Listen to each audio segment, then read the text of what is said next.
Preface. The following pages contain the description of a part of Africa hitherto unknown to Europeans, but which has recently been travelled over and explored by the author.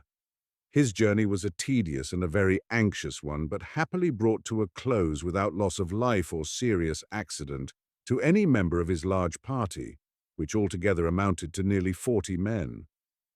The result of this excursion has been to fill up that blank in our maps which, lying between the Cape Colony and the western Portuguese settlements, extends to the interior as far as the newly discovered Lake Ngami. The country of the Damaras, warlike pastoral blacks, was in the first instance explored. Beyond them he found a broad tract inhabited by aboriginal Hottentots, and again to the north of these the Ovampo, a race of intelligent and kindly Negroes who are careful agriculturists and live in a land of great fertility. On his return southwards, a quick journey was made into the interior, near the line of the southern tropic, until a road, which had recently been travelled from the borders of the Cape Colony to Lake Ngami, was reached, and, in this way, a practicable route between the lake and the Atlantic was proved to exist. Few new objects of natural history were either collected or heard of, as the tract in question was for the most part a high, barren plateau that supported but little variety of either animal or vegetable life. The journey may perhaps produce a useful result by indicating a very favorable opening to missionary enterprise, namely among the Ovampo. The writer has no wish to commit himself to extreme views either on this or on kindred subjects, but if philanthropists continue anxious to promote African civilization, the remarkable advantages of Ovampo land as a leverage ground in these matters should not be lost sight of. The healthiness of the climate, the position of the country, the intelligence and orderly habits of the natives, their travelling and trading propensities, and lastly, the ready access which it admits of from a healthy sea-coast, form most cogent recommendations. In addition to these, though bordering on slave-producing countries, Ovampo land is itself exempt from that scourge, and there would be one prejudice the less for Christian teachings to encounter. A traveller who, starting with the same views that the author did, chose to start from Little Fish Bay or elsewhere in Benguela and explore to the eastwards and southwards would be likely to make a very successful journey. He would find shooting in abundance and have opportunities of learning everything about as highly interesting a race of Negroes as is probably to be found in the whole of Africa. The author's fate certainly led him over a great deal of barren country, and many monotonous days were passed. Still he cannot regret that he undertook the journey, for besides the enjoyment of robust health in Africa, habits of self-reliance in rude emergencies were acquired which are well worth possessing, though an English education hardly tends to promote them. A question is commonly put to explorers: why could you not go further when you had already succeeded in going so far? And the answer to this is that several independent circumstances concur in stopping a man after he has been travelling for a certain time and distance. He must refit, for his cattle become worn out, his articles of exchange, which are his money, expended, and indeed the medium of currency among the people he at last reaches being unknown to him, has of course been unprovided for. His clothes, necessaries, luxuries all become exhausted, and the capital out of which he has to support himself fast disappears. On the other hand, infinite difficulty is found in acquiring the confidence of a strange nation. A new language has to be learnt. Native servants refuse and are unfitted to accompany their master in countries strange and probably hostile to them, and whom months of joint labours had educated into a kind of sympathy with his cause. And so, when an explorer intends to cross the frontier of a neighbouring tribe, he finds that all his old travelling arrangements are more or less broken up, and that the further progress of the expedition will require nearly as many preparations and as much delay as if it were then about quitting the borders of civilization. But his energies are reduced, and his means become inadequate to the task, and therefore no alternative is left him but to return while it is still possible for him to do so. It is therefore not to be expected that any large part of the vast, unexplored region before us will yield its secrets to a single traveller, but rather that they will become known step by step through various successive discoveries. And as the experience of nearly a century corroborates these views, it is probable that for years to come there will still remain ample room in Africa for men inclined for adventure to carry out in them, if nowhere else, the métier of explorers. Francis Galton, 8, St. James's Place, April 27, 1853. Tropical South Africa.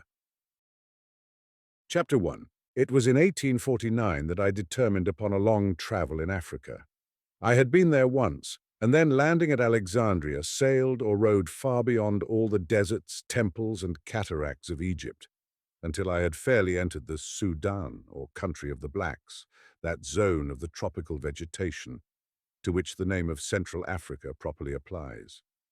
It was a tour hastily performed, but still sufficient to imbue or poison me with that fascination for further enterprise, which African tourists have so especially felt, a fascination which has often enough proved its power by urging the same traveller to risk his comfort, his health, and his life over and over again, and to cling with pertinacity to a country which after all seems to afford little else but hazard and hardships, ivory and fever. The motive which principally induced me to undertake this journey was the love of adventure. I am extremely fond of shooting, and that was an additional object. And lastly, such immense regions of Africa lie utterly unknown, that I could not but feel that there was every probability of much being discovered there, which, besides being new, would also be useful and interesting. A large field lay open to any explorer who might wish to attempt the enterprise, and I chose to undertake the task. The discovery that was made of Lake Ngami in South Africa gave a direction to my plans, and in the beginning of 1850 I fixed on the Cape as the point at which to enter Africa. Many South African travellers and sportsmen were then in London, so that I received every information about the Bechuana country up to 300 or 400 miles north of the Orange River, which has been most successfully shot over by several of our countrymen. And through the very kind interest which several influential members of the Geographical Society took in my proceedings, I was readily enabled to start, perfectly au fait, as to what was known and what was wanted to be known in South Africa. I now began my preparations in good earnest.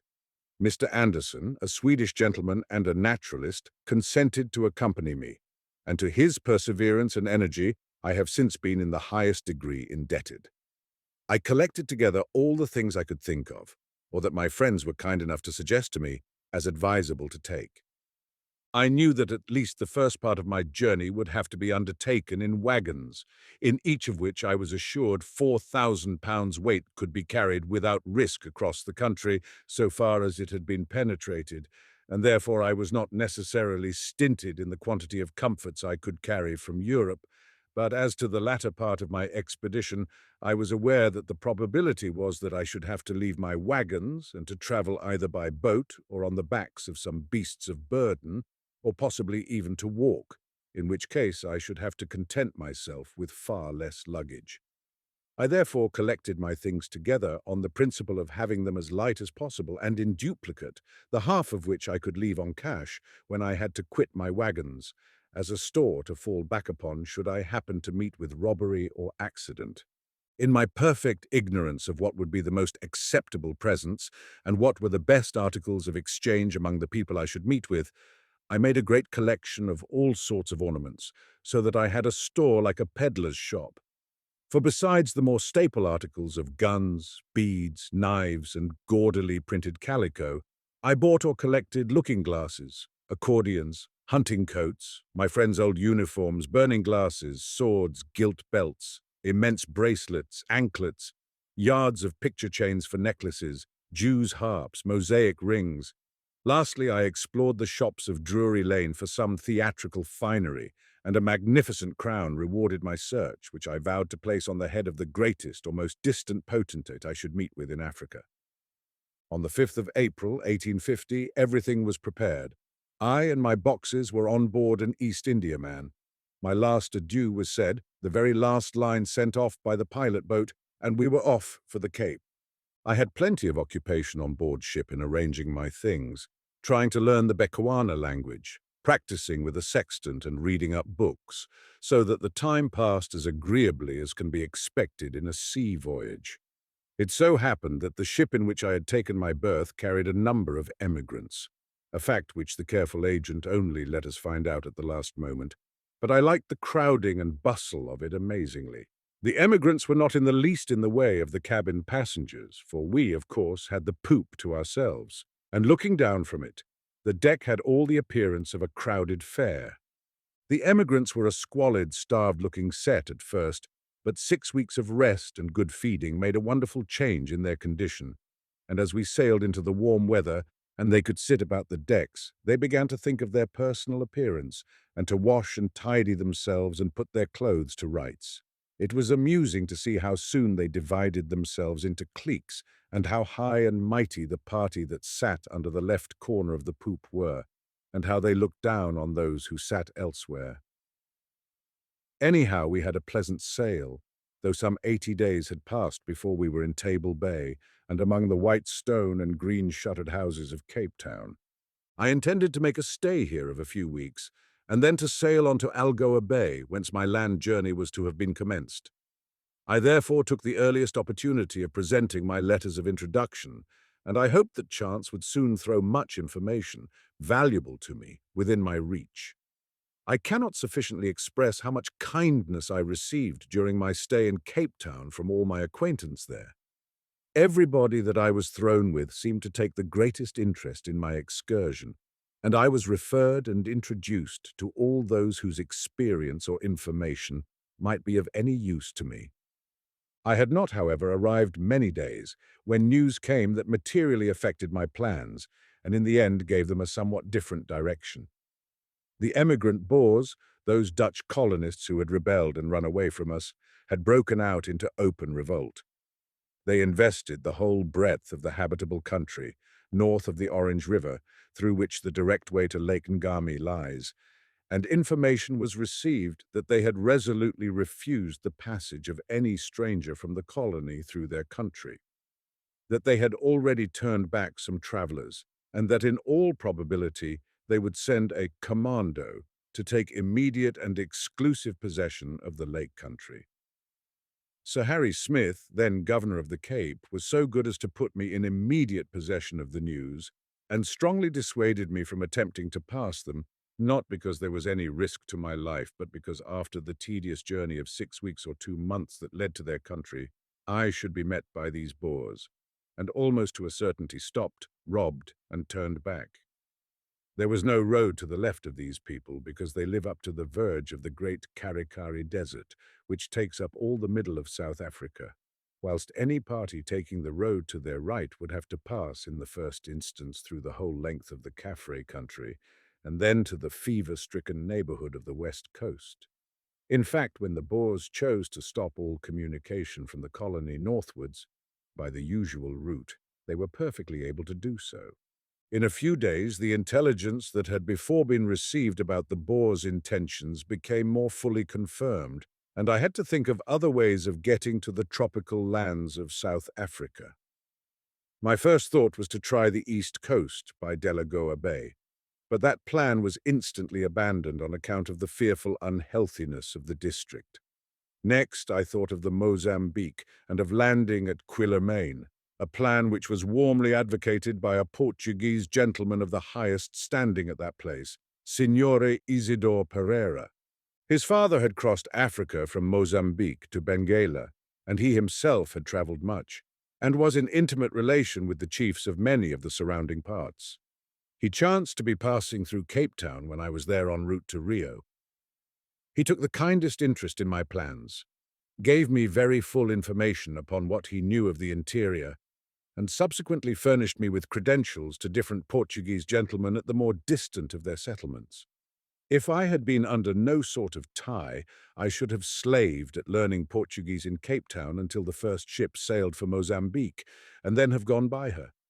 But I was engaged to take my travelling companion by some means of conveyance, by which he could bring home a complete collection of the natural history of the country. And Signore Pereira told me that no beasts of burden were used in the interior of Mozambique, but that all luggage was carried on men's backs, and the traveller himself in a palanquin. This way of travelling would never have answered the object Anderson had in view, and I therefore did not feel justified in proposing it to him. At last a plan was suggested, and very strongly urged upon me, chiefly by some merchants, of sailing to Walfish Bay, and thence travelling with wagons. This was the idea I finally adopted.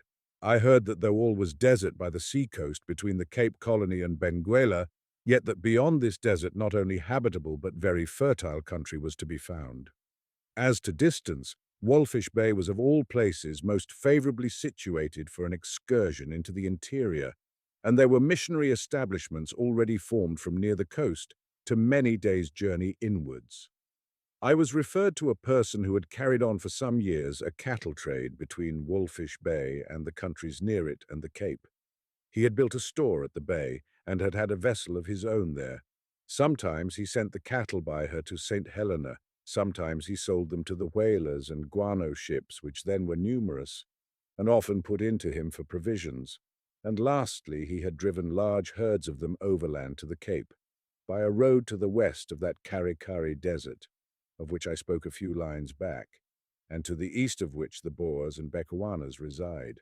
All about this line of country the Namaqua Hottentots live, and up it some 15 or 20 years ago, Sir James Alexander was the first to explore a wagon road. My informant, the cattle trader, had himself seen nothing but arid, worthless country, but he strongly stated his belief in the fertility of Damara land, into which no white man had ever penetrated, but on the borders of which the missionary stations are placed. I then went to the agents and friends of the missionary societies to which those stations belonged, and the trader's account was very fully confirmed by them. I was informed that the Damaras were considered by the missionaries as a most interesting nation, and one well worthy of exploring, and that an expedition had long been contemplated by them to go through Damara land to see what field might lie open for their labours beyond it. I was very kindly assured of every assistance on their part, and my friends insisted on the great advantage that I should have, if the first stage of my journey was made in company with persons who had experience of the country and acquaintance with the language. Moreover, a novice had just arrived from Germany and was waiting for the earliest opportunity of being shipped off to join his future fellow labourers. So far, matters seemed promising enough, but one point was certain, that everything I might want must be taken from Cape Town, as nothing whatever but oxen could be bought where the missionaries were.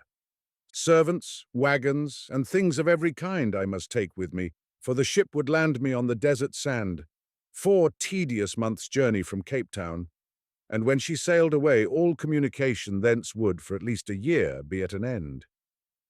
Now, if I had been going to travel in any of the usual ways, as with pack-horses, mules, camels, boats, and so forth, and with people I knew something about, I should not have had the least anxiety. But oxen were creatures I had no experience with, or of Cape half-castes either. Cape Town is proverbially the worst place in the colony to get wagon drivers and leaders from, and I did not much fancy the undertaking, but still go somewhere I must, and I could think of no other alternative but Walfish Bay. I therefore consoled myself with the idea that, if the whole affair broke down at the very first, Anderson and I would still find protection from the missionaries, and that if on the other hand we could push on at all, we could probably get a great way. So I began resolutely to make my preparations. I will try to put in a few words the whole of the information that I could get, and upon which I had to act. Walfish Bay was perfectly desert, though traders had lived there. The nearest water was 3 miles off, and that in very small quantities. The nearest place where cattle could thrive was between 20 and 30 miles from the coast. This was the first missionary station. It was called Schepmansdorf.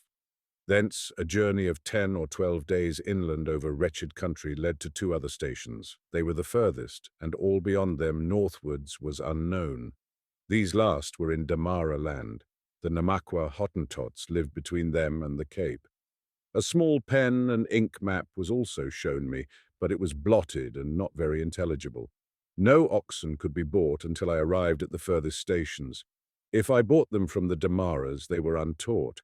If from the Namaquas taught oxen, the horse distemper was very severe, and no horse would live throughout the year. The Namaquas were always fighting with the Damaras, and it was very doubtful whether, having travelled amongst the one tribe, the other would permit me to pass through their country.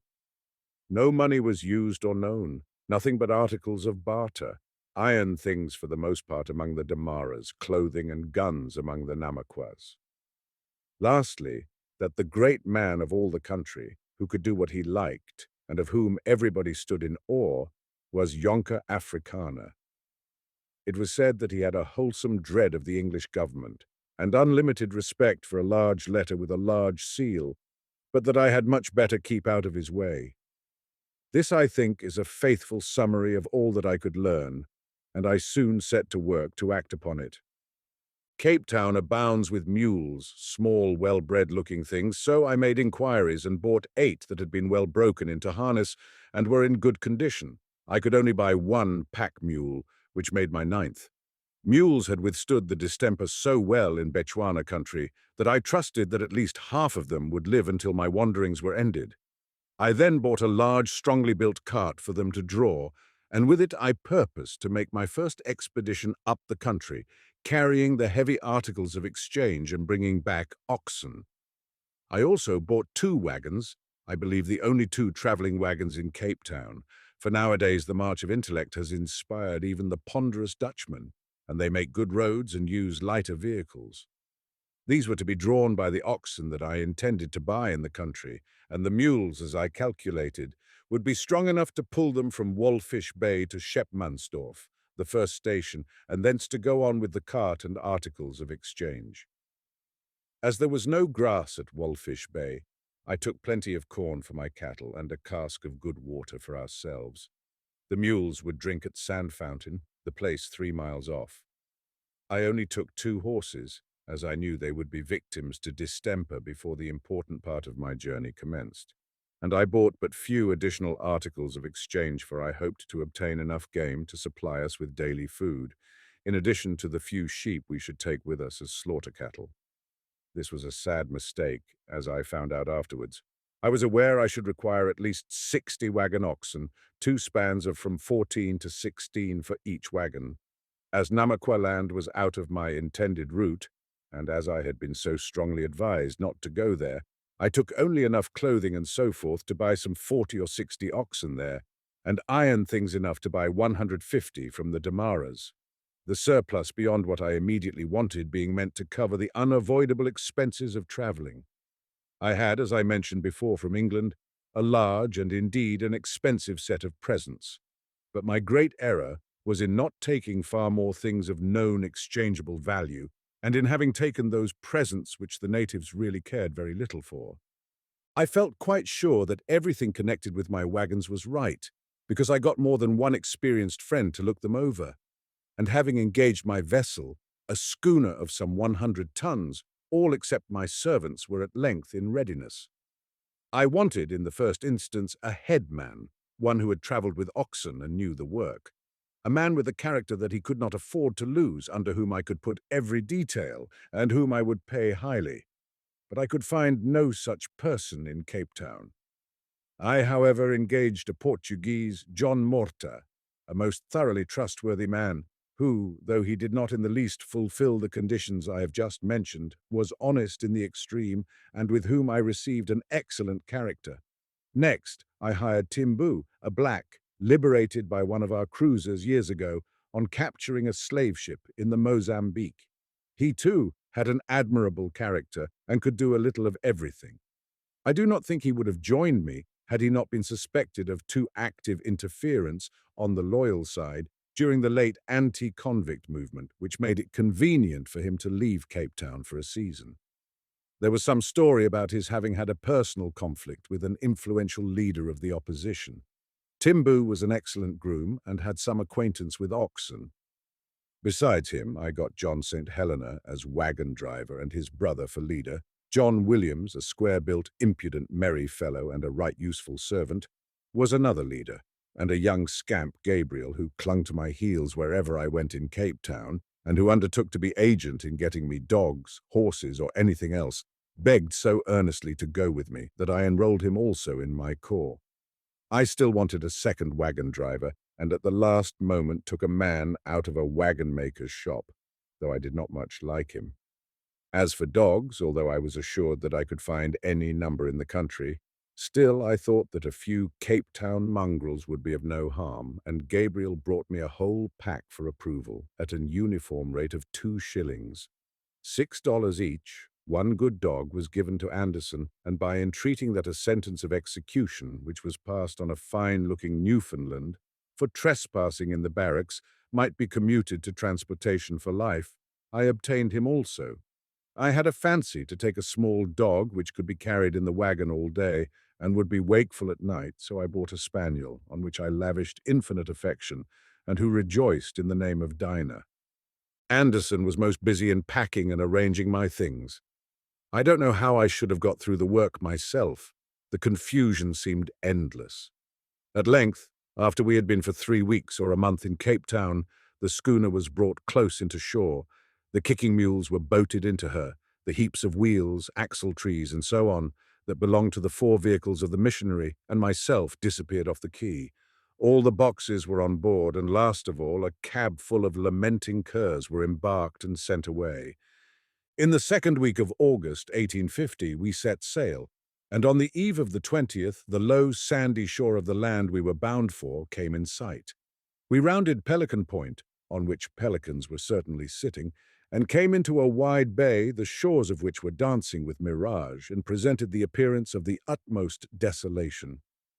The storehouse was a wretched affair to have received so grand a name, being a wooden shanty about the size of a small one-storied cottage, which we could not for a long time see from on board our ship. The name of the bay, Walfish, is Dutch and means whale fish. The sailors have corrupted it to Woolwich, and lastly to Woolwich Bay, all which aliases may be found in different maps. There are a great many whales of the sort called humpbacks all about this coast. In coming here we passed through a school or herd. It was a magnificent sight, for the whole sea around us was ploughed up by them. We went up the bay very cautiously, for it has never been properly surveyed, and different charts give most widely different plans of it. At nightfall we anchored a mile or so offshore. We could see no natives and not a sign of life anywhere, excepting in the immense flocks of pelicans and of flamingos and other seabirds. And this, it appears, is the character of the entire coast between the Orange River and the Portuguese territory, a physical barrier which has saved the natives who live behind it from the infliction of a foreign slave trade. The books of sailing directions say that no fresh water can be obtained on the coast for the whole of that distance, but this is a mistake, as in Sandwich Harbour, some 20 miles south of Walfish Bay, there is at least at present a copious supply. In the morning we saw some savages about, and brought the schooner as close inshore as seemed safe, about 1/3 of a mile from the storehouse, and at midday the captain, the new missionary, and ourselves landed. A row of 7 dirty, squalid natives came to meet us. 3 had guns. They drew up in a line and looked as powerful as they could, and the men with guns professed to load them. They had Hottentot features, but were of a darker colour and a most ill-looking appearance.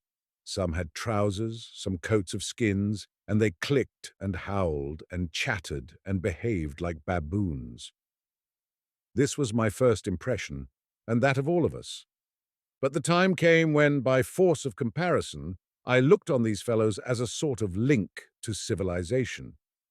They were well enough acquainted with sailors, and the advent of a ship was of course a great godsend for them, as they bartered for tobacco, clothes, and all sorts of luxuries.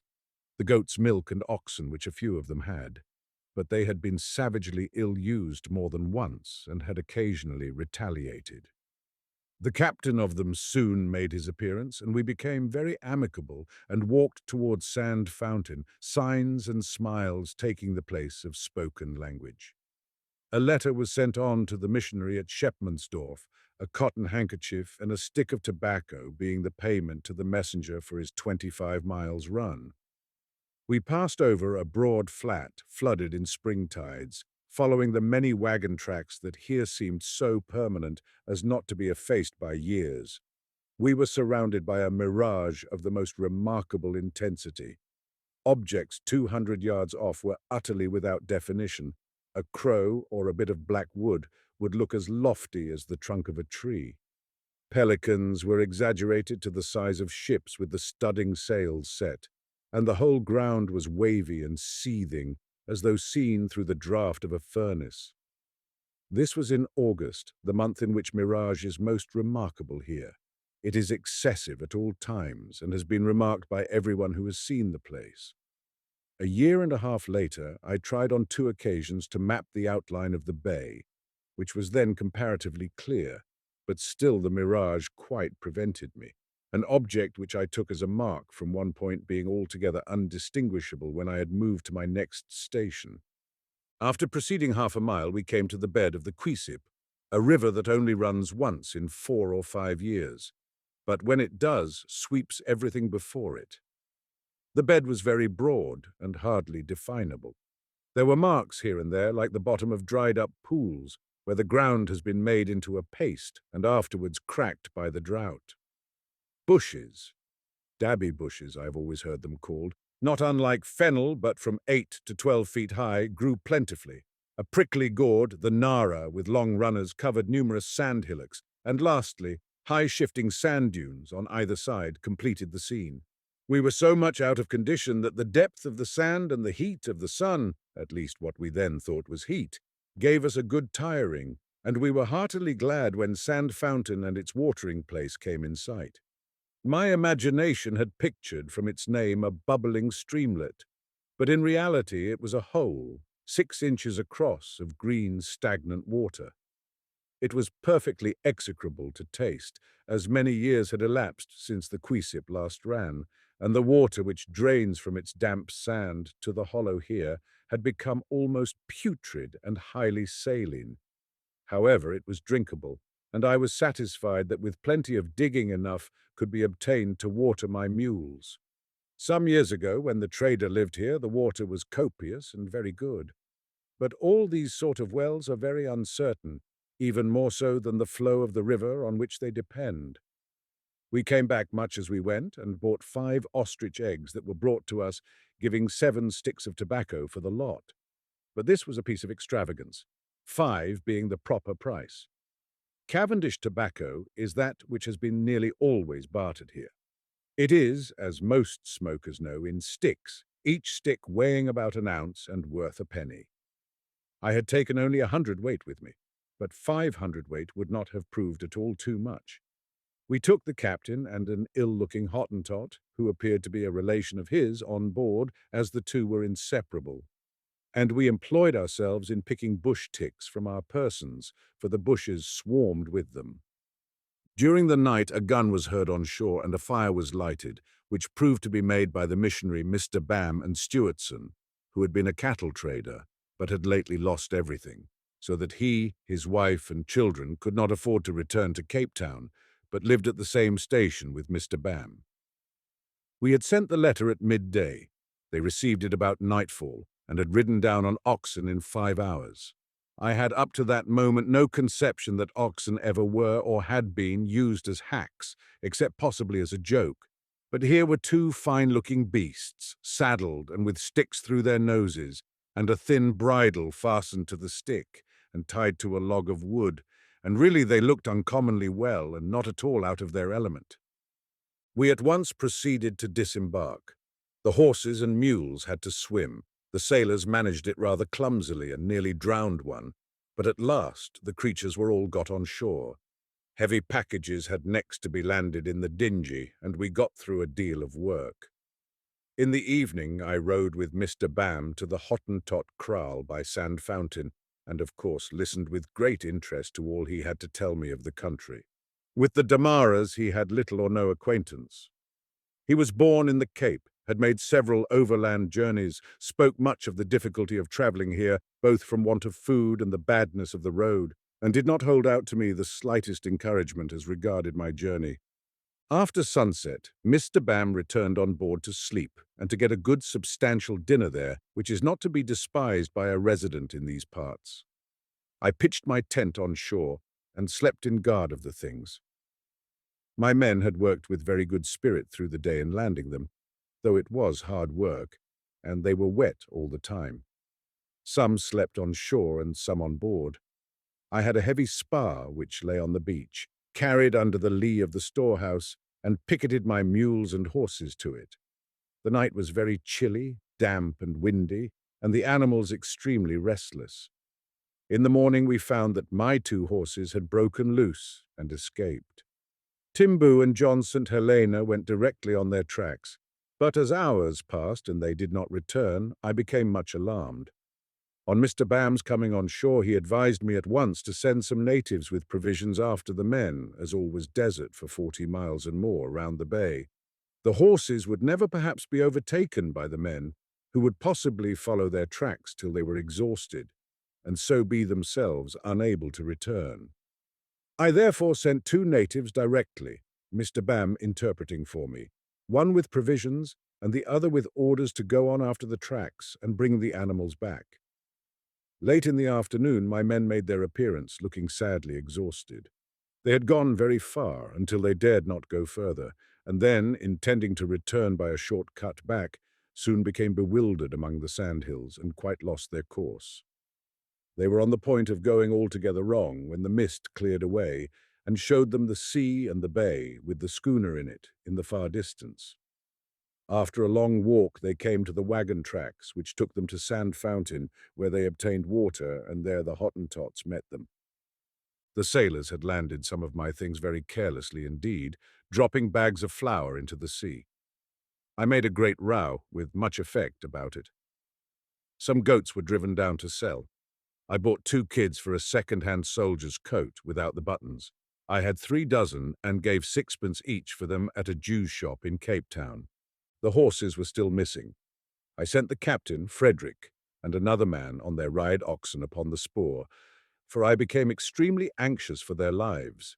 There is not a blade of grass or a drop of water where they are gone.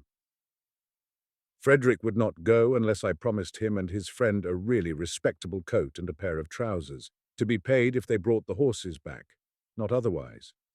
The agreement was made, and off they started. I wish I had brought more old clothes. 2 coats and the etceteras are a sad drain upon my wardrobe. Another accident happened. My large white dog that I begged from the barracks took fright at the wagon whips which we had landed and were cracking. He ran straight away and was never seen by us again. Flamingos gathered here in immense flocks. Their flight is very curious. The long projecting neck in front and the long legs behind make them look in the distance more like dragonflies than birds. I broke a pelican's wing with a cartridge of swan shot and had a chase of a good mile after him before I came up. The Hottentots eat him. The bay seems, from all accounts, to swarm with fish, but though I have a small seine net, I have no time now to set it. August 23rd. The horses are found. They had strayed nearly 40 miles, I saw their tracks long afterwards, and Frederick drove them to Shepmansdorf for food and water, as it was much nearer for them than the bay. He came to claim his apparel. I grudgingly enough gave him the only coats I could. They were the workmanship of Stultz. I had intended them for full-dress occasions at missionary chapel meetings and so on, but it could not be helped, and the greasy savages put them on, exulting in their altered appearance. I have mentioned above the nara, a prickly gourd which grows here. It is the staple food of these Hottentots, and a very curious plant.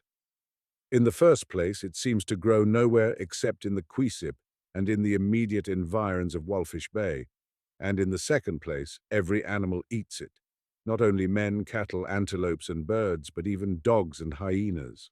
It is a very useful agent towards fixing the sands, for as fresh sand blows over and covers the plant, it continually pushes on its runners up to the air until a huge hillock is formed, half of the plant, half of sand. I do not much like its taste. It is too rich and mawkish. The wagons that belonged to the missionaries in the country came down to the beach to carry away their supplies, which had arrived by my ship. A vessel would have been chartered for them if I had not previously engaged it. They had arranged that one should be sent every 2 years to bring them their things of barter, clothes and groceries, and whatever else they might want. For the overland journey was found to be more expensive and less practicable, as it takes quite 4 months to reach Cape Town from Walfish Bay, and the roads are so rocky that a wagon is seriously risked by the journey. The oxen, too, are probably much worn out, and after all, only some 1,500 pounds net weight can be carried in each wagon. On the other hand, a vessel from the Cape arrives in a week and can, of course, carry anything. The trip costs about 100 liras. It would be much less if it was not that the prevalent winds make it a matter of some 4 weeks to return. Chance vessels hardly ever arrive nowadays at Walfish Bay. Not one had come for more than a year. All our things were at length landed. The wells at Sand Fountain yielded enough water for the mules. The storehouses both there and at the bay were unlocked and cleared out to receive my luggage. The wagons and cart were pieced together, and the schooner sailed away. Chapter 2. The missionary who had come with us from Cape Town went off at once to Shepmansdorf with Mr. Bam, whose oxen fetched his wagon and all his things, and who very kindly promised to give me a help with mine when the oxen were sufficiently rested, if I would first get the luggage as far as Sand Fountain. The mules were therefore harnessed and worked excellently, carting my heavy things through the deep sand, and they made sometimes 2 and sometimes 3 trips a day between that place and the bay. Anderson and myself slept at Sand Fountain. John Mortar cooked for us, and the others drove the cart and took care of my store at the bay.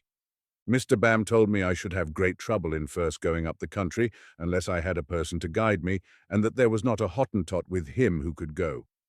I had no interpreter for them, and they were frightened at the Damaras.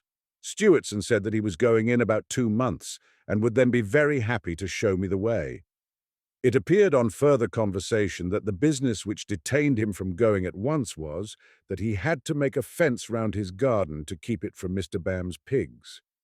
So I arranged with 2 of my men that they should go and help him to get through the work quickly while my others were employed with me. After a week, everything was returned to Sand Fountain.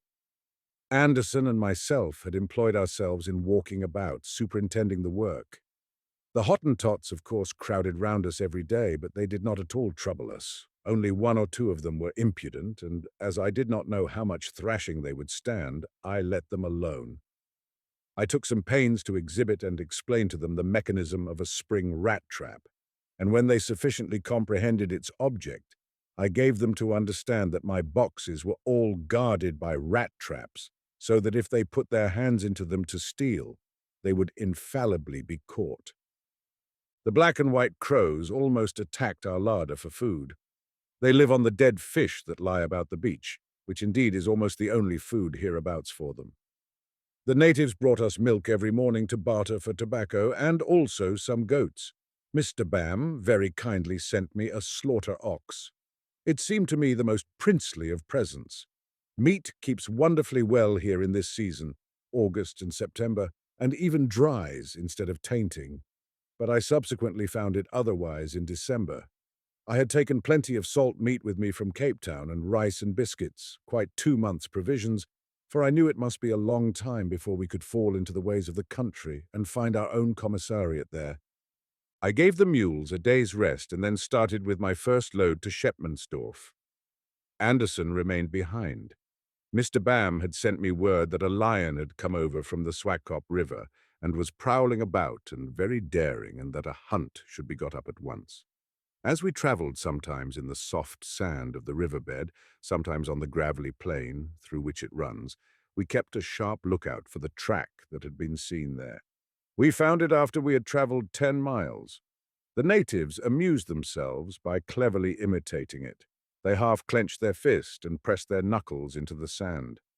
It was curious to see to what a distance the lion kept to the wagon road, walking down the middle of it as though it had been made for him. I listened deferentially to Timbu and John St. Helena, who were quite learned on the subject of tracking. Except some ostriches scudding about, some crows, lizards, and a few small birds, there was no other sign of animal life. But we saw spoors now and then of the little steinbock, a very pretty gazelle some 16 inches high. We followed the wagon path till an hour after nightfall, when the damp feel of the air, distant lights, and barking of dogs announced that we had arrived at Shepmansdorf.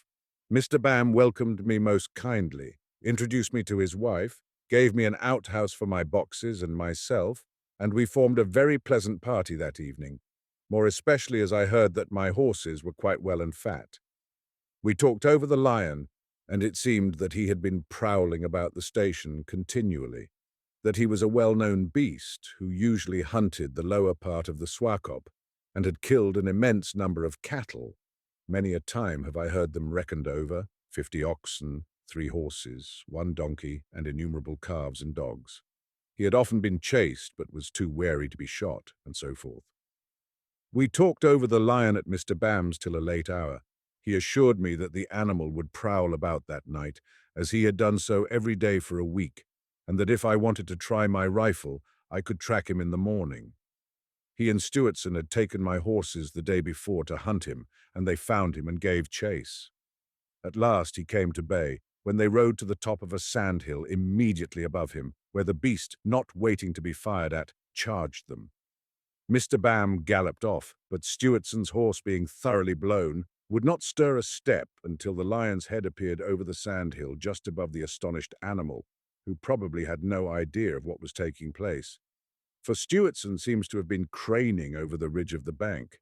I was glad to learn, not only on account of Stewardson's safety, but also as a proof of the discretion and speed of my horse, that the next second of time left the lion behind at a safer distance. Mr. Bam's household, which I may as well describe, as it gives a good idea of a missionary establishment, was as follows: himself, Mrs. Bam, a numerous family, and an interpreter who helped at the schools, could drive a wagon and was the factotum, made the party that took their meals together, the interpreter being very deferential, and only speaking when spoken to. Besides, these were a few hangers-on, more or less trustworthy, and always ready for a job. The house is a tolerably sized cottage or bothy, all on one floor, built of course by the missionary himself, as well as he was able to build it. The workmanship was naturally very rough, but as it takes far less labor to use trees for the uprights and rafters than planks, it is also very strong. Chairs, a table, and a bureau were imported from Cape Town, the bed, bookshelves, and so forth made here. The wife does the whole housework, cleaning the rooms, managing the children, cooking the dinner, and, what I never liked, waiting at table. These ladies have the hardest and rudest of occupations, but I must candidly say they seem to like this life extremely, and I am sure that missionaries must find great favor in the eyes of the fairer sex, judging from the charming partners that they have the good fortune to obtain. As to the natives, they make their huts as they like, and where they like. They plant sticks in a circle of 6 feet across, then bend the tops together and tie them with strips of bark. Lastly, they wattle the sides and plaster them up. Shepmansdorf is prettily situated on a kind of island in the middle of the Kisip River bed, near a clump of fine trees, somewhat resembling elms. At one side stands the missionaries' and Stewardson's houses, in the middle is the whitewashed chapel, and round the other sides lie the huts, 20 or 30 in number. All around is sand. To the south there are a perfect sea of sand dunes from 100 to 150 feet high, to the north the Nanip Plain. A small streamlet rises from the ground and runs through the place, watering about 3 acres of garden and field, and losing itself half a mile off in a reedy pond full of wild fowl. The natives crowd the church and sing the hymns, which, being about 3/4 articulate and 1/4 clicks, produce a very funny effect. The missionary is, to all intents and purposes, Lord Paramount of the place, though he is modest and refers matters as much as possible to the captain of the tribe. Savage countries are parcelled out by a tacit understanding between different missionary societies, priority of occupation affording the ground of claim, it not being customary for one sect to establish its stations in a land where another sect is already settled. Mr. Bam and the other gentlemen I was thrown amongst belonged to a German mission, and were all of them Germans or Dutch. Further to the interior and communicating with the Cape, not by the sea but overland, are some English Wesleyan stations. Subsequently, I passed through these, but at the time of my visit they were unoccupied. To return to the lion. When I turned into bed, I listened long for a roar or some token of his presence, but in vain, and at last I dropped asleep. In the morning we found his tracks all about us. He had paid particular attention to a hut that was lying rather apart from the others, and had been prowling all round it. Stewardson volunteered to accompany me. He disapproved of horseback and mounted his trusty ox. Mr. Stewartson's profession in early life was that of a tailor, though subsequently a dissenting minister, and afterwards a cattle trader.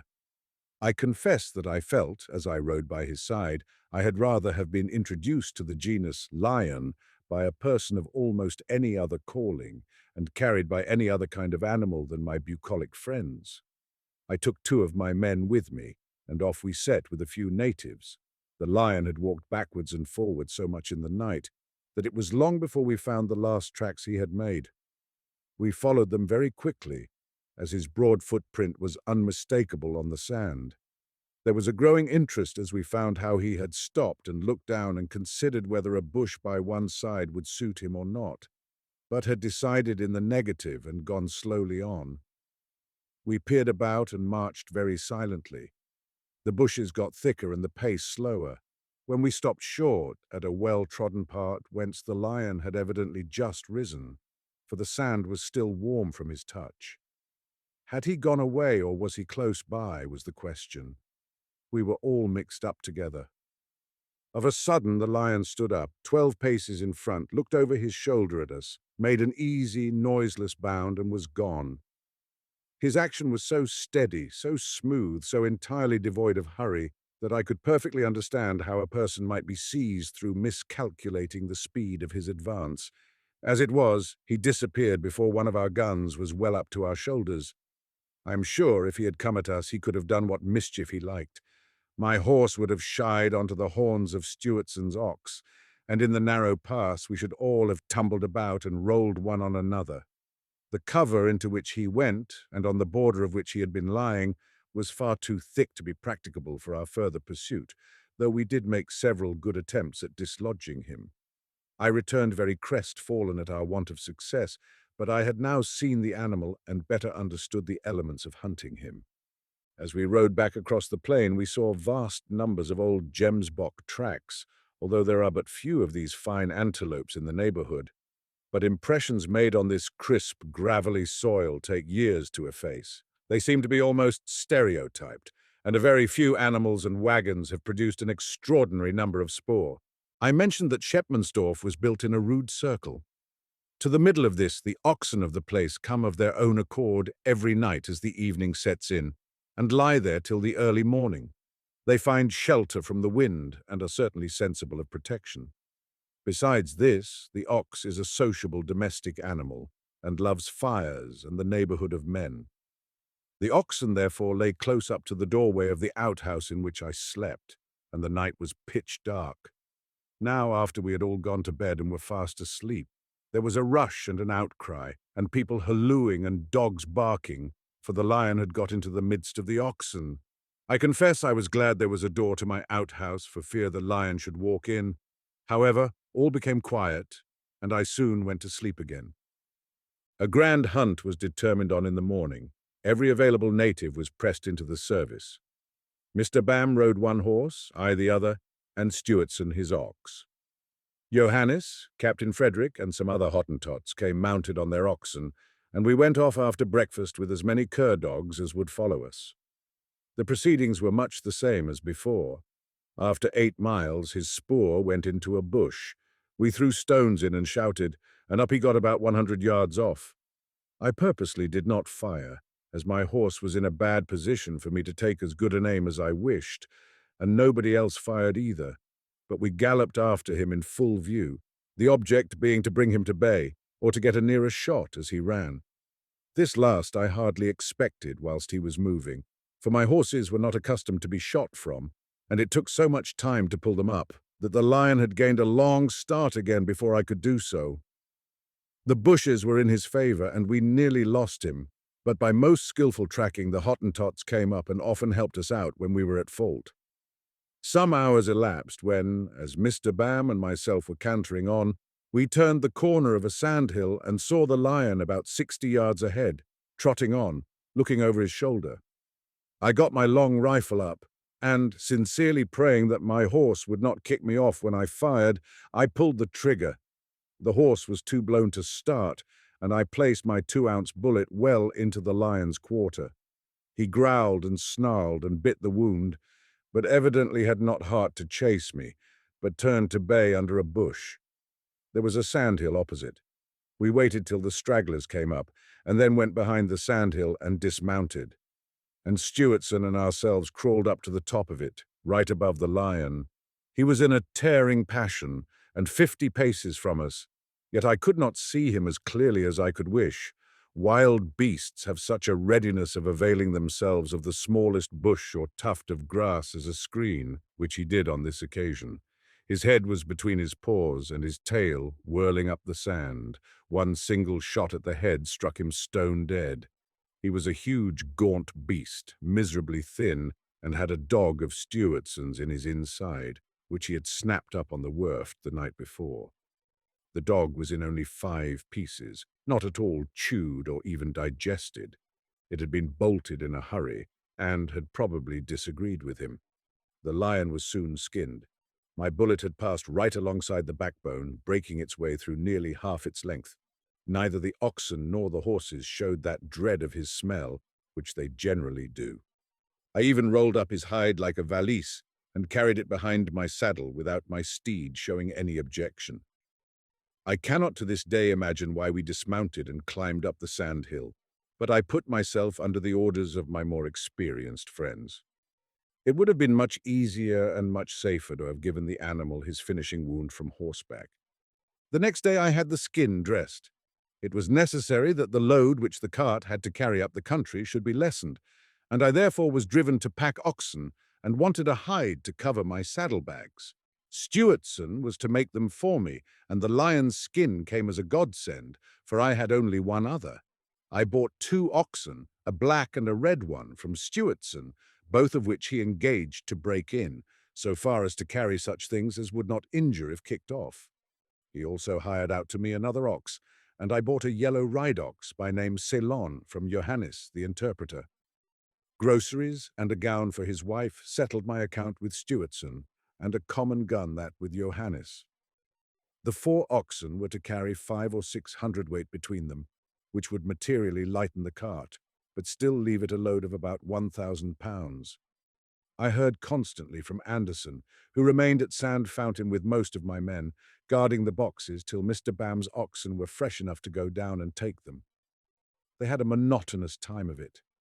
A hyena paid them 2 visits at night, but got away in the dark unscathed. Little else happened. September 12th. The wagons were sent for, full of things, and as some were still left behind, Mr. Bam kindly lent me his light wagon to fetch them. The oxen could hardly get it back, and to my extreme regret when they did so, the axletree was found to have been strained. It was, of course, a great annoyance to my worthy host, as no seasoned wood was to be had, from which my carpenter could make another one. There are, indeed, only 2 kinds of timber trees in Damaras and the greater part of Namaqualand.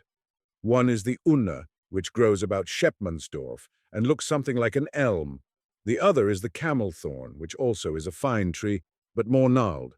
Unna wood is soft and porous, and of very little use. Camel thorn is almost too hard to be worked. It is very heavy indeed and very brittle. Still, for want of better wood, it has to be used for most carpentering work. We therefore made an expedition with the cart in search of a tree, as none grew within some 6 miles of Shepmansdorf. Mr. Bam, my carpenter, and myself went with tools. After a long search we found one, and my best axe splintered sadly in cutting it down. It was quite a long job to fell it. As it lay, we roughly shaped it, and even then had to use all our strength to lift the future axle-tree into the cart. When we got it home, I learnt how to season wood in a hurry. A trench was dug, a good fire made in it, and after a time the ashes swept out. Then water was poured in, which steamed the hot earth. Lastly, the wood was placed in the trench, covered up and left to lie for a day. After 2 days' hard work, the axle-tree was formed into shape, the necessary holes were bored through it, and Mr. Bam laid it by so that if his present one fairly broke, he could, with a day's work and ordinary tools, put in the new one, which, in the meantime, was left to season thoroughly. I began now to see something of the character of my men and what they were fit for. They had, on the whole, worked willingly and well, but a great deal of pilfering had been going on. In the constant loading and unloading of my many things, it was impossible but that several occasions should occur for the servants to steal them, and some had certainly done so. However, I said nothing, but Anderson and myself both kept a sharp lookout. Mr. Bam had assured me of the general honesty of the natives at his station in such strong terms that I felt I could safely accept a kind offer that he made and leave all my boxes with him in the outhouse that I had occupied and take the whole of my men with me. It seems that these Hottentots have a great respect for locks and keys. The wooden storehouse of the bay has been left entirely without protection for months, and although the natives knew that it was then full of the very things they valued so highly, no occasion was known of their having broken into it.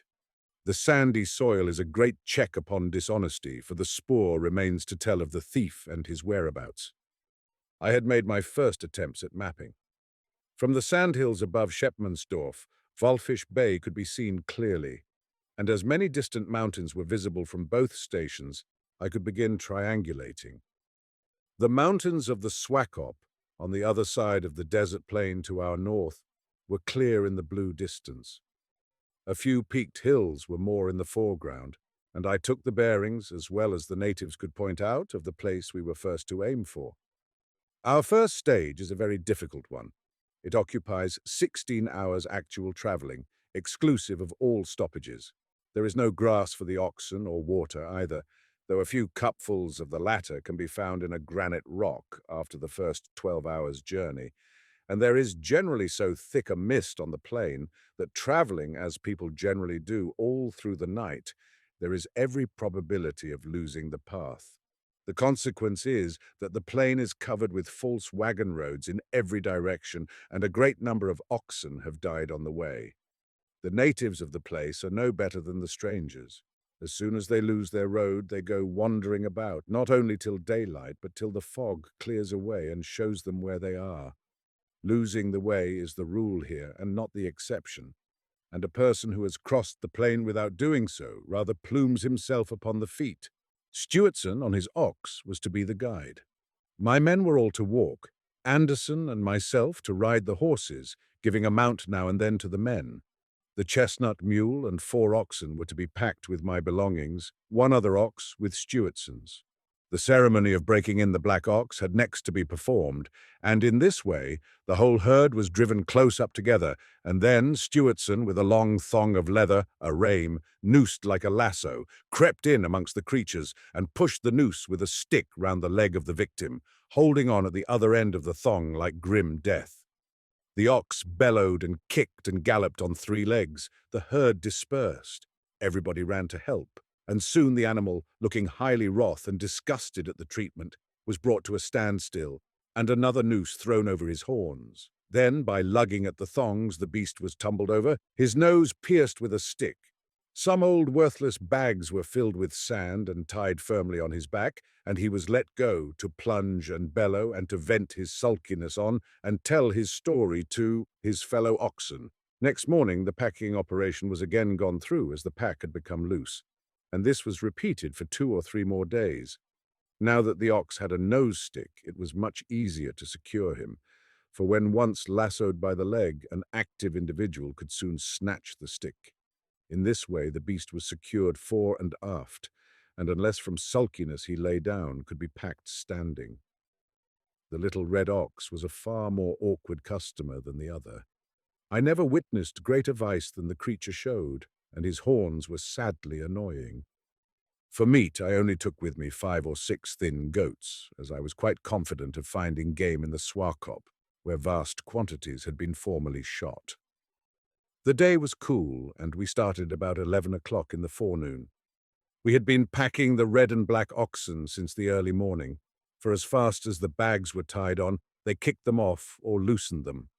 The red ox could not be held. He was lashed to a tree, and there packed. As soon as they let him loose, the brute ran about, looking for somebody handy to be tossed. He caught sight of me first, just as I was mounting, and trotted up. I had no idea he meant mischief till he was close by, when he made a most vicious dash at me. And if I had not had spurs, I could never have twisted my horse round enough in time to avoid his aim, for as it was, the curve of his short, sharp horn glanced along and bruised my thigh and the horse's shoulder. But we both escaped its point. The crisp sand of the desert was very pleasant to travel on, and we made great progress. The mules pulled very well, and all went cheerily. After nightfall, we floundered about a little amongst some broken ground, and Stewardson lost his way for a time.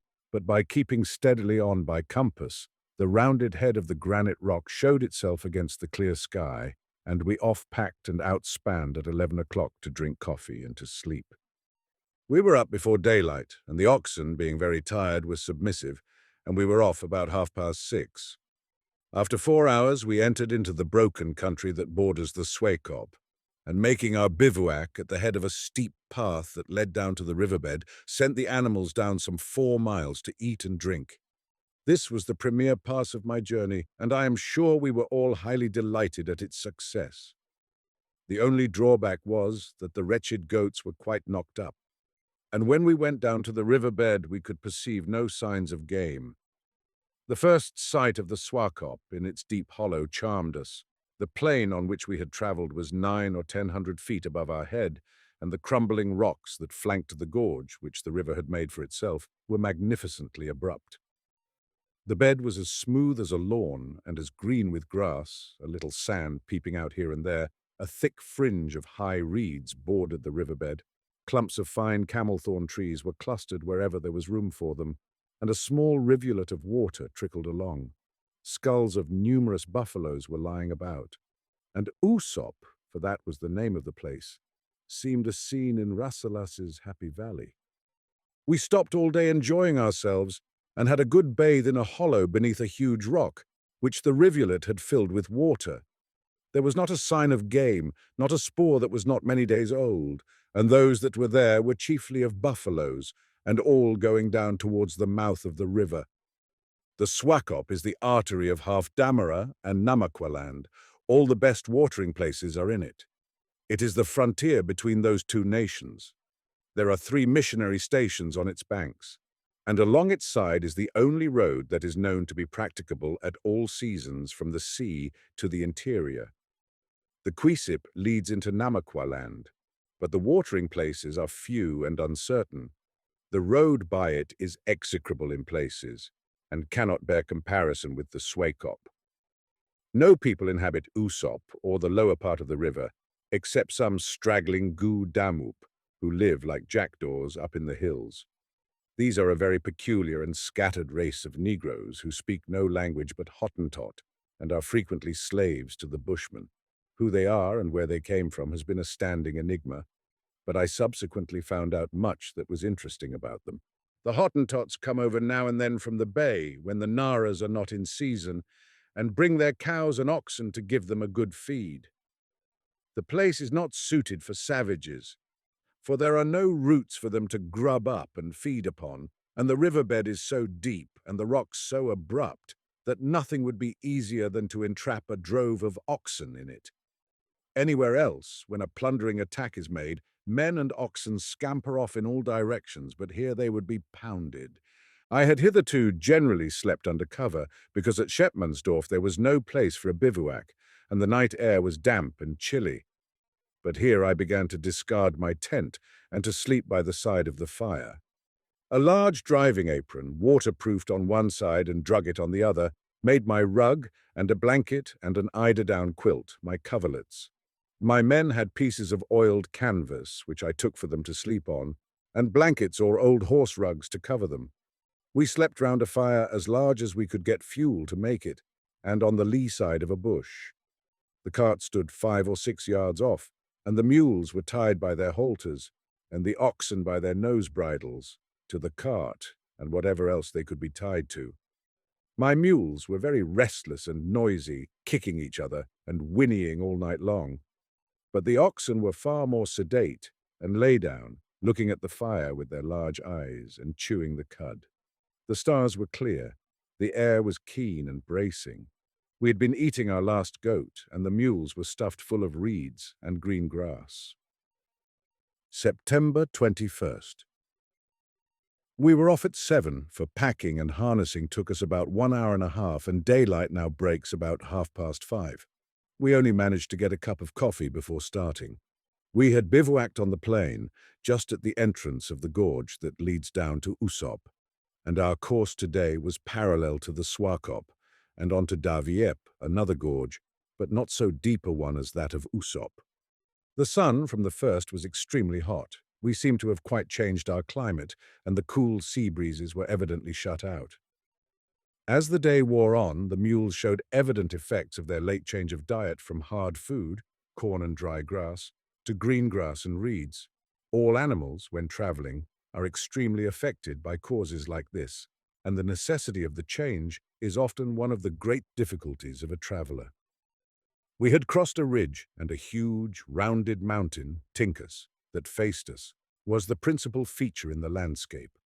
The ground we travelled on was still a crisp gravel, and extended far away to our right.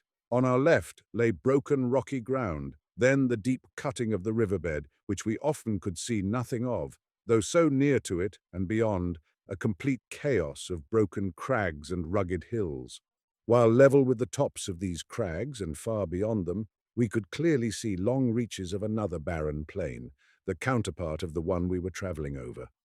The fact is, we were in wretched travelling condition. An indolent life of high feeding and perfect rest on board ship is a bad preparation for a journey like ours. Now, on a sudden, we had begun to live without stimulants of any sort, to work hard, and to endure a sun which exhausted what little nervous energy was left us. We went down to the water, leaving the packs as before, at the top of the descent, which here is only 2 miles long, and drank excessively. The water seemed to do us some good, but as soon as we had walked a short distance from it, the thirst and hunger and faintness came on again, and we went back to drink, time after time. We could not see a sign of game, except the same buffalo tracks, which spoke of the beasts having passed by and migrated to the mouth of the river some days since. There was no spoor of wild beasts or any signs of life, except a few doves that we tried in vain to shoot by cutting up a bullet into slugs. They were too wary for us. After sundown, the cart came. The men had left 3 mules behind that had lain down and would go no further. Anderson, Timbu, and John St. Helena took a hasty meal and very pluckily went after them. They were absent 2 hours, but returned without the mules, who it seemed had got up again as the evening became cool, and had strayed, and were nowhere to be found. There were many old zebra tracks about the plain, which are as like those of mules as can be, and in the night quite undistinguishable from them. As for the 6 mules that had arrived, they were, by Stewartson's advice, sent down into the river to eat and rest themselves all night. He assured me there would be little danger, that we had seen no tracks of wild animals to injure them, and what was very true, they must have food. I think it was the most foolish thing that I was guilty of during the whole journey, to leave the poor animals to shift for themselves, 2 miles from us, and without the slightest protection. But I was new to the country, and thought it a far better plan to put myself under the entire guidance of my worthy friend, until I had gained some experience, than to make a mess of the whole thing by trying to manage for myself. I ought to have gone with 2 or 3 men to the river, and watched the mules whilst they fed for a couple of hours, then tied them up and given them a good rest the next day. As it was, I slept in happy ignorance of the fate that awaited them. In the morning I sent a man down to drive them up. He was a long time absent, and at last returned with piteous news. He had found no mules, but instead of them, the tracks of several lions, and going on, he came to where he saw the tracks of all the mules going full gallop, and by the side of them those of the lions. A little further on he heard something in the bushes, and found my poor chestnut pack mule half eaten, and a hyena devouring the remains of the carcass. At a short distance lay my largest horse, and a lion by him. The lion looked so savage and walked so slowly away that my man crept up the rocks, and waited there for a long time, which accounted for his delay, and then ran back to tell us. Anderson and myself took up our guns directly and ran down, and the others after us. We went to the chestnut mule. She'd been left behind the night before, and her instinct led her to climb down to the riverbed, into which she seems to have been watched, and seized by the lions the moment she got there. We then followed the tracks onto the dead horse. The mules and horses had all been galloping together. There were distinct tracks of 6 lions galloping by their side, and then had been the fatal spring, and the dead horse lay half-eaten. The other lions gave over their pursuit after a few paces. We next followed the mule tracks until they lay sufficiently clear of one another for us to count them and see whether any more besides the 2 animals we had seen were dead. I was delighted to find 9 tracks, so that not only the 6 mules that had drawn the cart and the little horse were safe, but also the 2 remaining cart mules which had been left on the road had found out their fellows during the night and joined them. I sent Timbu and another man to fetch them back, and the rest of us returned to cut off as much meat from the mule and the horse as we could eat or carry, for we were now without any animal food. We then climbed up the cliff that overhung the place where the mule lay, to hide it out of the way of the hyenas and jackals until we were going back to the wagons. We hunted about the whole day after the lions, but their spoors were lost among the rocks, and we could not see one of them. Anderson and I, therefore, determined to sit up and watch for them, as they were sure to return to the carcasses in the night. There were 2 spots where we might lie in wait, the one a camelthorn tree about 50 yards from the mule, but with a most difficult trunk to climb, so thick and straight that ropes would be necessary. The other, a ledge in the rock at the very spot where we had been hiding the meat. The cliff rose abruptly above us. A man could easily climb it, but we agreed in our innocence that a lion could not. So when the strayed mules and horses had been recovered in safety, we went to the cart, had our dinner, and brought down our warm coats and spare guns as the evening closed in. Stewardson, with 2 or 3 hands, came with us to carry back the horse meat. It became rapidly twilight as the sun set behind the crags, throwing the deep gorge of the Swakop into shadow, and there was no time to be lost in getting down the meat and in choosing our positions, for the lions were due at nightfall. We walked quickly to the dead mule, and as we went, the men pointed out 5 or 6 deer or something like them that we could not clearly see, bounding along the rocks above us and parallel to us. We came to the place. The mule lay as we had left her. Anderson had gone to the other side of the river to reconnoiter something, and I left my guns and so on at the bottom of the rock with Stewardson and the men and ran up to fetch the meat. I was busy tugging out the last shoulder of my trusty steed when the men called out, "Good God, sir! The lion's above you!" I did feel queer, but I did not drop the joint.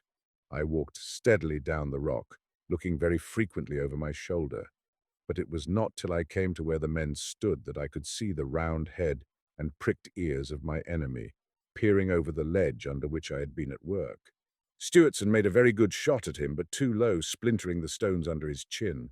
It was far too dark for a good aim. It then appeared that the creatures we had thought were deer were really the lions. It was now useless to lie out where we had intended, as the lions knew all about us and proved to be far better rock climbers than ourselves.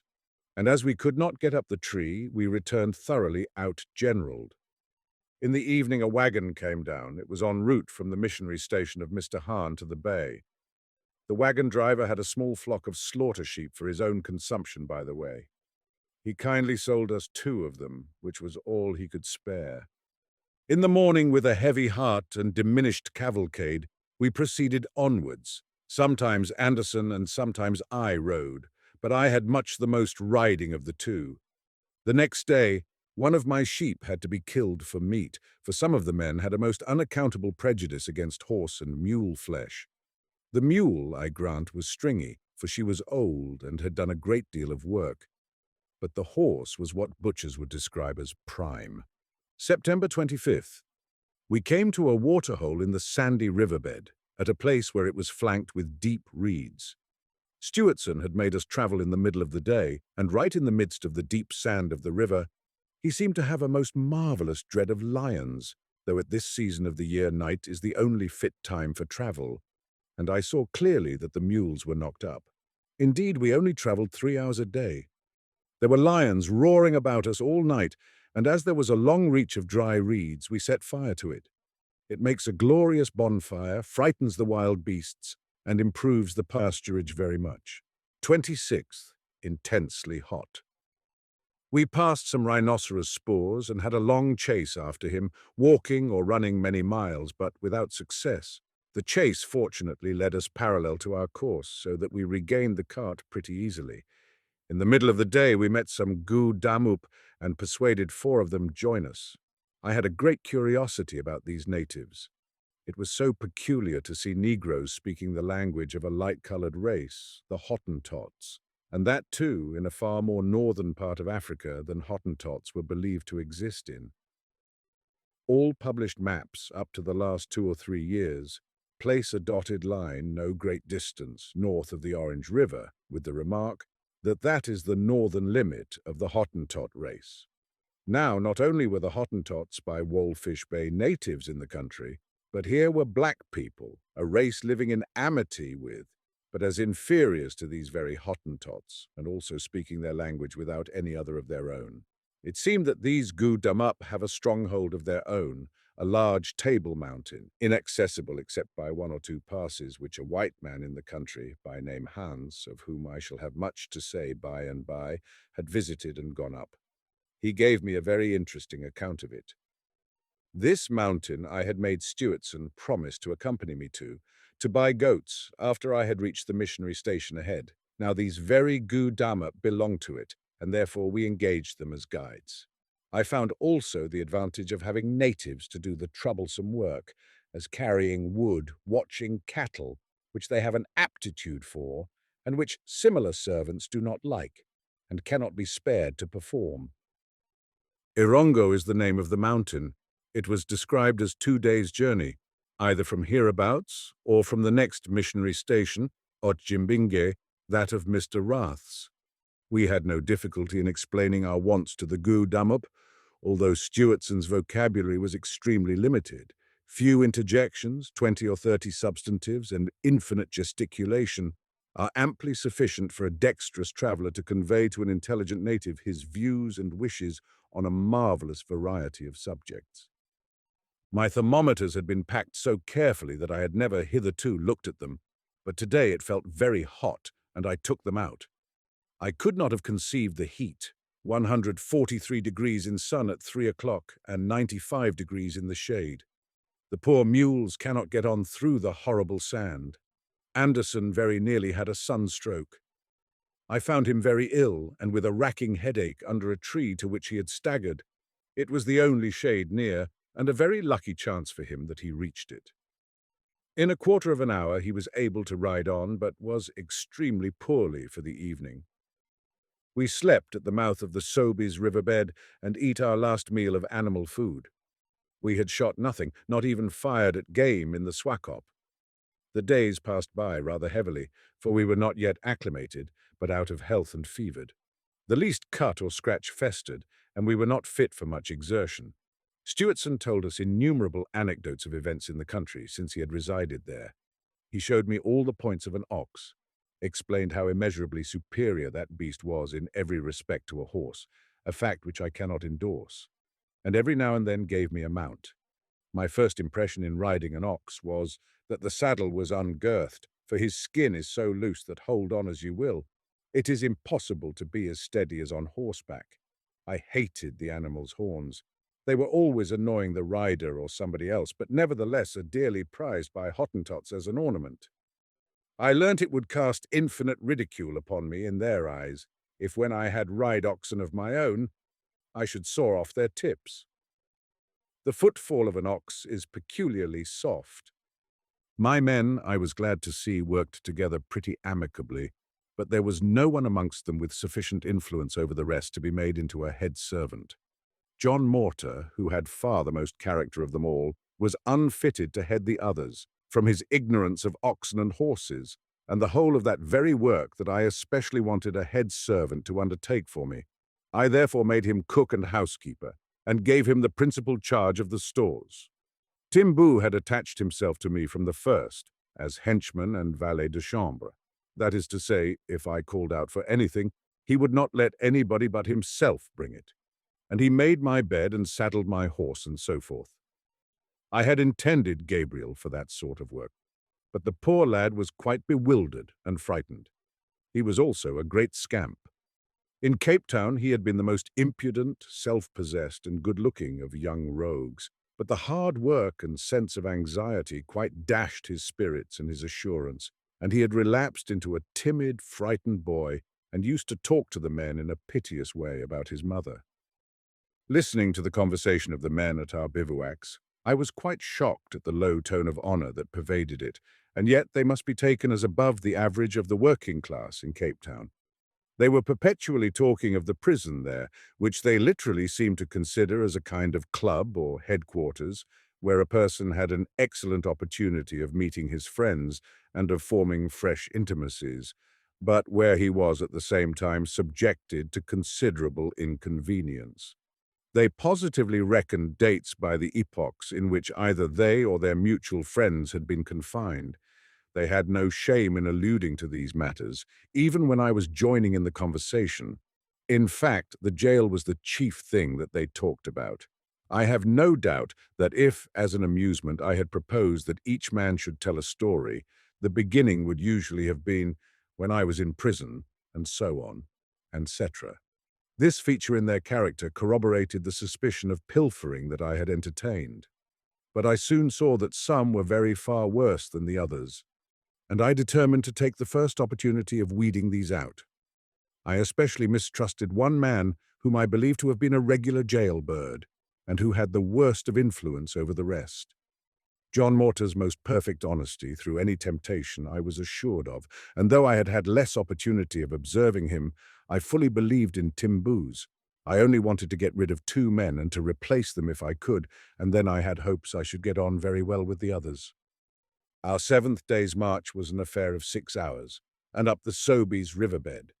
For the second time, we had no animal food left, but immediately that we started, we saw the fresh spoor of a giraffe. I doubted whether or no to go after it, as my horse was very thin and weak, and I could not tell where the giraffe might have gone to, probably far beyond reach. So we travelled slowly on. However, as I rode some little distance in front of the cart, I found that the track went straight up the river bed, which being now hemmed in with impracticable cliffs, the giraffe's path and our own must necessarily be the same. This made a great alteration in the case, and I cantered slowly on the spoor. My rifle was a little one, only 36 bore, but loaded with steel-pointed bullets. I was afraid of losing all chance of a shot if I wasted time by returning to the cart and getting a larger gun, and therefore I went on as much for the pot as the sport.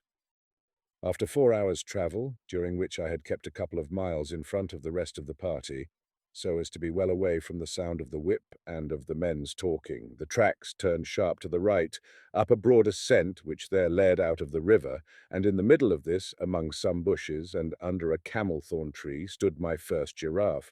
I took immediate advantage of a bush and galloped under its cover as hard as I could pelt, and was within 100 yards before the animal was fairly off. I galloped on, but she was almost as fast as I, and the bushes which she trampled cleverly through annoyed my horse extremely. I therefore reined up and gave her a bullet in her quarter, which handicapped her heavily and took some 3 miles an hour out of her speed. Again I galloped, loading as I went, but excessively embarrassed by the bushes, and fired again whilst galloping at 30 yards distance, and I believe missed the animal. The riding at that time was really difficult, and my horse shied very much. Again I loaded, but my horse was becoming blown, and I rode parallel to the beast, intending to overtake and confront her. There was a watercourse in the way, quite jumpable, but my poor beast made a mess of it and chested the opposite side. Yet I somehow got him over and then rode with all the skill I could. At last I steadily gained on the giraffe, then beat her and passed her. The giraffe obstinately made for her point. I was 40 yards in advance and pulled up full in her path. She came on. My horse was far too blown to fidget and was standing with his 4 legs well out. I waited as long as I dare. Too long, I think, for her head was almost above me when I fired, and she really seemed coming at me with vice. I put my bullet full in her face. She tossed her head back, and the blood streamed from her nostril as she turned and staggered, slowly retracing her path. I dare not fire again, lest I should fail in killing her, and only excite her to another run, which my horse was not fit to engage in. I therefore rode slowly after the wounded beast, and I drove her back to near where she came from, and there she stopped under a high tree. My horse was now frightened, and would not let me take my aim for the finishing blow at the brain, as it is but a small mark to shoot at. So I got off, and the unhappy creature looked down at me with her large, lustrous eyes, and I felt that I was committing a kind of murder, but for all that I was hungry, and she must die. So I waited till she turned her head, and then dropped her with a shot. There was now a fine holiday feast for us. When the party came up, we set to work flaying and cutting large steaks from the meat and securing the marrow bones, until as much was heaped on the cart as the mules could possibly struggle on with. Our Damup guides ran on to Tsobi's, where many of their people lay, and who brought us 6 ostrich eggs and sweet gum in return for the meat we had left behind. We now emerged from the deep gorges and high cliffs that for so long a time had shut us in, and could breathe more freely in the open country that lay about us. We had left the arid Nanip plain behind, and were arrived to where thorn bushes and scanty grass overspread the sandy country. Fantastically peaked rocks rose on every side, and huge masses of mountains that indicated the course of the Swakop made a grand succession of distances. But there was a want, even painfully felt, of life in the landscape. The grass was withered, the bushes stunted and sere. No birds could be seen or heard, and every feature looked still and dead under that most saddening of lights, a blazing sun in an unclouded sky. September 28th. We rested a day to have a really good breakfast and dinner. I have read in some old-fashioned books of fiction entitled Natural History that an ostrich egg would feed 6 men. But I know that Stewardson, Anderson, and myself finished one very easily for breakfast before beginning upon the giraffe. I confess, however, that we enjoyed the blessing of a good appetite. My mules had become sadly distressed. One was very ill. He had nearly been drowned when landed at Walfish Bay and never recovered the accident. He was therefore seldom harnessed, but was driven along with any other mule that I might be anxious to spare. I tried harnessing my horse once, but his pace and step were so different to those of his comrades that the work was too much for him. We were now only 2 days' journey from the missionary station Otjimbingwe, in which a man of the name of Hans Larsen was now encamped, he who had been to Erongo, of whom I had heard very much, and whom I had been most strongly urged by Mr. Bam to engage in my service if I could do so, as he was excellently qualified to take charge of my expedition. My own wagon men were very thoughtless and careless in their duty, and wanted strict overseering. Hans had been in the service of 2 cattle dealers, who successively had ruined themselves by their speculations. He had received payment of his wages partly in goods and partly in cattle, and was now living about the country an independent man, shooting, enjoying the possession of his cattle, and doing odd jobs for the missionaries. He intended to drive his stock down to Cape Town as soon as the rains had set in, and to make what money he could by them. Hans had originally been a sailor, but begged to leave a ship that he had become disgusted with, and was allowed to do so at Walfish Bay, where he entered into the service of the traders I mentioned above. Having been 7 years living about the Swakop, he had had very many adventures there, and as it appeared subsequently, had utterly shot off all the game in it. As it was very doubtful if the mules could struggle on much further, we determined, if they came to a standstill, to send on for Hans. The first day's journey from Tsobi's was got through pretty well, but on the second the mules and cart came to a deadlock in a broad sandy tributary of the Swakop that we had to cross. We rode on to Otjimbingwe, found Hans, who went directly back with oxen and yokes, and before sundown we were all encamped on the Swakop at the missionary station of Otjimbingwe. But now there was this difference, that no more yellow faces of Hottentots were about us, as at Walfish Bay, but we had come among the Negroes, the Damaras, and a country that was, in a certain sense, generally habitable, stretched before us instead of a sand desert.